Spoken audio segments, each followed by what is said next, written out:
It was to be the adventure of a lifetime, scaling the highest mountain in the world. Well, the takeaway from Everest turned out to be not at all what I expected. There are people climbing Everest today who should not be climbing Mount Everest. I've tried a lot of hobbies. Now, I'm on the hunt for my next hobby, some common, some not so much. This week, Drained of all energy and frostbitten, the climbers had to fight for their lives. climbing Everest. It's magical, and I never regret it. You're listening to That's a Hobby. This episode is obviously a little bit different. When I learn about a hobby, I actually set out to try it. But that's just not going to happen with climbing Everest. After reading Into Thin Air, probably the most popular account of climbing Mount Everest, I had to learn more about it and the people who do it. Think of this episode kind of as a book report. Even though this is a hobby I'm definitely not going to try, I'm still pretty drawn to it, for the same reasons I'm drawn to the Spartan race and racing cars and stand-up comedy. I'm drawn to the physical and mental aspects of it, the challenges. Everest is a location in the world that everyone knows about. As a kid, after seeing my first mountain in Iran, I remember thinking, I wonder what the tallest mountain is. And my next thought was, I wonder if anyone has climbed it. I remember looking up Everest in the E-volume of the encyclopedia in our school library for a project. I remember looking up Everest on Encyclopedia Britannica on our first IBM in 1997 to see pictures. This was in the 90s, and Everest was pretty hot back then. What led me to this episode, as I said, was finally reading the book Into Thin Air by John Krakauer, which is a personal account of climbing Everest and the disasters that are inevitable. After the 90s, Everest's reputation changed a bit, as more people climbed it. It started to lose its mystique and sense of danger. With enough money and a bit of training, it seemed like anyone could do it. There were pictures of long lines of climbers holding on a rope, leading them exactly where they needed to go. There were pictures of all the garbage left by the adventure tourists. I kinda didn't see Everest as I did when I was in school. That is, until I read Into Thin Air. So, to the book report. First, let's learn about Everest. Everest is obviously the world's tallest mountain. The official height, or the elevation from sea level, is about 8,848 meters, almost 9 kilometers up. It borders Nepal and China, or Tibet. It got its English or common name in 1865 by the Brits, named after surveyor Sir George Everest. Otherwise, it's known as Sagara Matha in Nepali, or Chomo Lungma in Tibetan. There are two main routes to the top, or summit. There's the standard route, which is the south side through Nepal, and the north route through Tibet or China. The first recorded successful climb, meaning they made it to the summit and back down, was in 1953 by the British team of Edmund Hillary and Tenzing Norgay, a Nepali Sherpa. By 1987, 200 had successfully summited Everest. After the rapid commercialization of the 90s, that number shot up to 4,042 by March 2012, with an actually pretty low death count of 223. That's basically 5%. And a third of those deaths are estimated to be Sherpas. Let's talk about Sherpas. Most people know Sherpas to be mountain people who carry things to help the climbers. They're both respected and also kind of seen as exploited. Sherpa people are indigenous to the mountains of Nepal and the Himalayas. The word Sherpa roughly translates to the East people.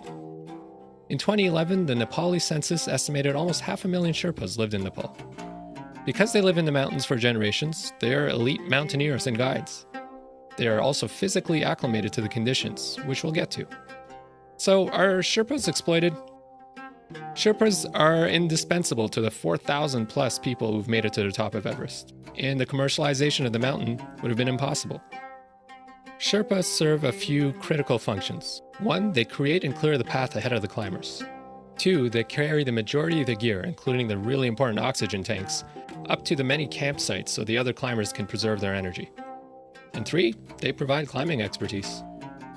Being a Sherpa is actually a significant benefit to their families and community. With the annual income in Nepal being about $700 a year, a Sherpa can make 8 times that. All told, climbing Everest brings in nearly $300 million a year to Nepal. Even though climbing Everest is dangerous, doesn't mean the alternatives are any less dangerous, and they certainly wouldn't pay anywhere near the same amount. So, how do you even climb Everest? Let's start with the cost. It can cost from $40,000 to $80,000 to $150,000 to climb Everest, depending on if you're climbing from the Nepal side or the Tibetan side, and the type of support you need. He mentioned $70,000. This whole trip is becoming a status symbol, isn't it? The rules are constantly changing, like climbers need to be escorted by one guide minimum, meaning you'd pay for that one guide instead of a team sharing guides. And there are fees, a lot of fees. There are the garbage collection fees, security deposits, permits, yak fees, transportation to base camp, insurance, all the gear you need to buy, and lodging fees. Oh, and don't forget the cost of taking 2 months off work and getting to Nepal or Tibet. Why do people do this? I was pretty surprised too when I learned it takes 2 months. Why does it take 2 months? Well, it takes about a week or more to get to base camp. And then the majority of the time is actually climbing to the different campsites, acclimating, and then finally the summit. And when you're done, it takes about a week to get home. The acclimation period is basically going to the different elevations and staying for a day or two and then going back down. This is done a few times until the body adjusts to the high altitude. And this is the main danger of climbing Everest, the high altitude. The higher you go, the less oxygen. The less oxygen, the slower you are and the harder it is to think. It is such a big hurdle that 90% of climbers get sick just making it to base camp. The main illnesses have to do with this lack of oxygen and adapting to the food. Food illnesses are especially dangerous since they lead to dehydration and weakness, which are obviously a deadly combination. Because you didn't want to slide away into unconsciousness, because the odds would be you'd never wake up again. The lack of oxygen is pretty terrifying. It leads to physically deteriorating, or rotting, as one scientist called it. Your brain swells and that causes dizziness. And there's debilitating headaches, trouble sleeping, loss of appetite, and nausea. And it gets much worse. This can lead to high-altitude cerebral edema, which is described as your brain swelling so much, its only path is to exit your skull through your spinal column. Good heavens, Michael, I mean, is it really worth it? This makes people look like they're drunk. They're confused. They slur their speech. They hallucinate. They vomit. And they have impaired judgment. Judgment that can easily lead to going down the wrong way off a cliff.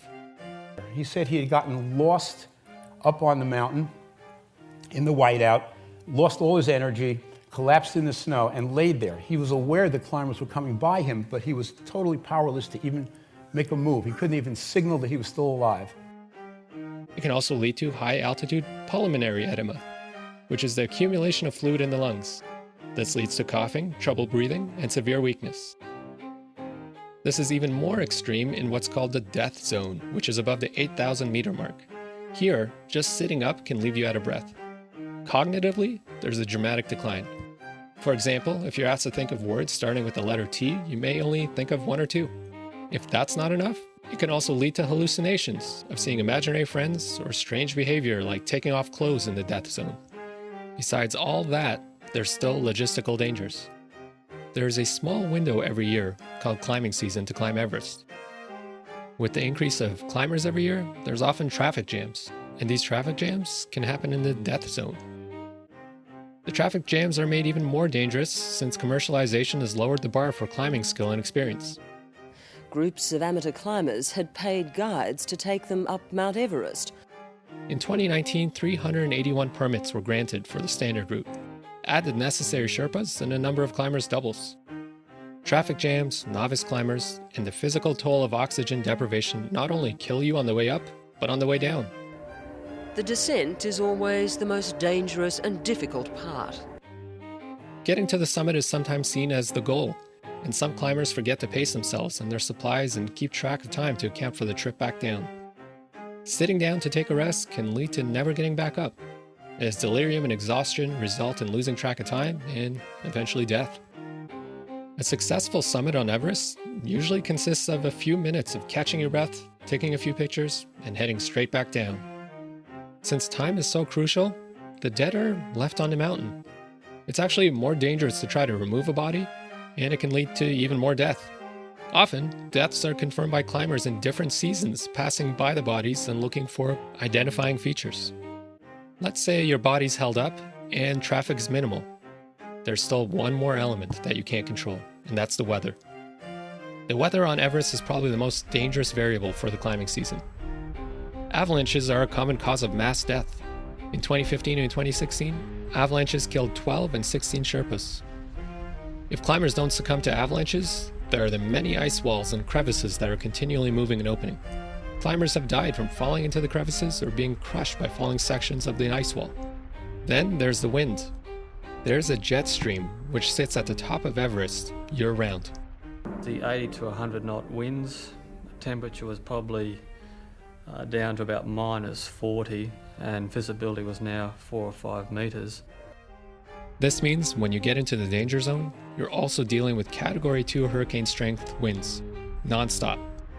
Imagine walking into the wind in a hurricane, in the freezing cold, drunk and completely out of breath.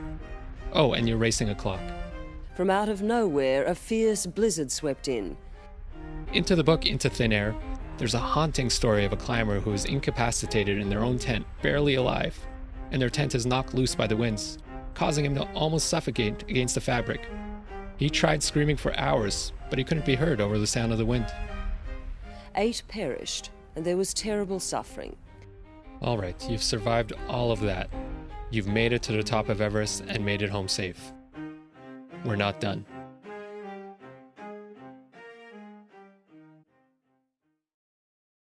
There's long-lasting effects of climbing Everest. There's the obvious physical problems of significant loss of muscle mass. There's also the very real possibility of frostbite, leading to lost fingers, toes, and more extremely, your nose or full limb. Mentally, a depression post-climb is pretty common. The physical and mental toll of an extreme experience leaves climbers exhausted and empty. This is exasperated if climbers were forced to turn back. For high-achieving personality types, it can be devastating. Losing someone on a team, especially for guides and Sherpas, leads to a significant feeling of guilt. For Sherpas, it has a negative cultural and economic effect as well. So let's get to the main question. Why do people climb Everest? It's hard for us to understand the mindset of climbers who want to do this.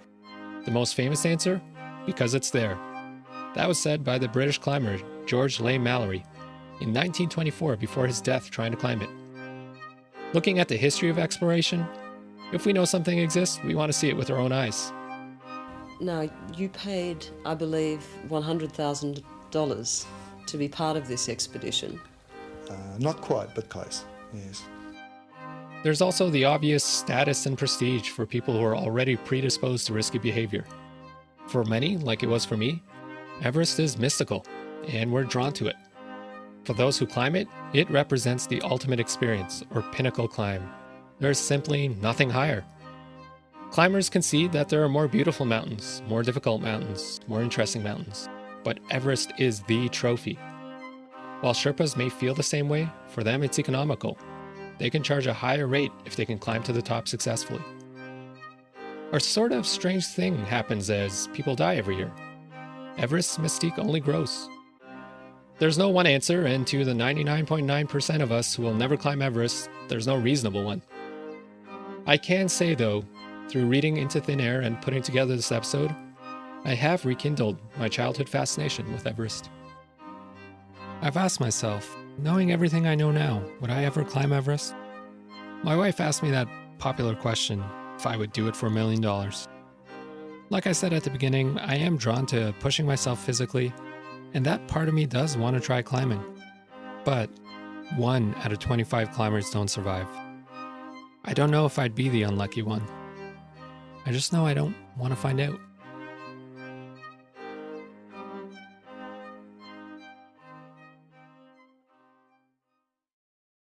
Hey, listen, I want you to know that your time is valuable to me, and the fact that you spent it listening means a lot, so thank you.